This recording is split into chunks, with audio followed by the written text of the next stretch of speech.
Le manque d'assurance. Je suis en train de parler de la manifestation du manque d'assurance. Ceux qui manquent l'assurance ouvrent la porte à la naïveté. Naïf, un homme naïf, qui croit à tout ce qu'on lui dit. Par exemple, si tu ne crois pas au prophète du temps, tu ne verras pas Dieu au dernier jour. Amen. Où est ce prophète? Monsieur X, il est là. Et il le suit. Lorsqu'on a commencé le réveil dans ce pays, j'insiste parce que je sais de quoi je parle. C'était au début des années 80. On avait un monsieur qui venait d'un pays étranger, je ne veux pas citer ce pays, mais il était venu, il dit les Congolais, ils ne connaissent pas Dieu, il faut les tromper. Et il s'est présenté comme le souverain sacrificateur de l'air. Que vous êtes accepté comme serviteur seulement si vous servez avec lui qui est le souverain sacrificateur. Il dit dans le culte lévitique, donc c'est un seul souverain sacrificateur, Aaron, et tous vous devez être derrière lui. Celui qui n'est pas avec lui, c'est un faux serviteur. Mais il faut voir. Un jour, nous sommes allés évangéliser là-bas. Ils nous ont donné le temps pour parler. Mais quels que soient les versets bibliques que nous prenions, ça n'entre pas. On leur disait que dans la nouvelle alliance, le seul grand souverain sacrificateur, c'est Jésus.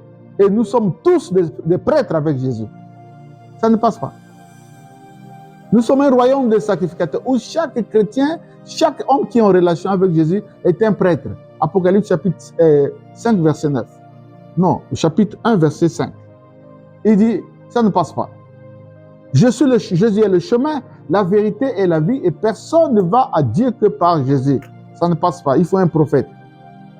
On dit, frère, la Bible dit, après avoir parlé autrefois à son peuple par les prophètes, maintenant Dieu ne parle plus par les prophètes, il parle par son Fils Jésus-Christ, qui est le réconciliateur, le pont entre l'ancienne et la nouvelle alliance. Il dit non, c'est pas comme ça, il faut un prophète. Le manque d'assurance ouvre la porte à la naïveté. Il y a des gens qui sont naïfs, qui croient à n'importe quoi, qui croient aux hommes. Les gens qui se proclament à l'église, qui font le culte de la personnalité, ils sont acclamés par des chrétiens naïfs. Même quand une chose n'est pas biblique, et ils disent Amen.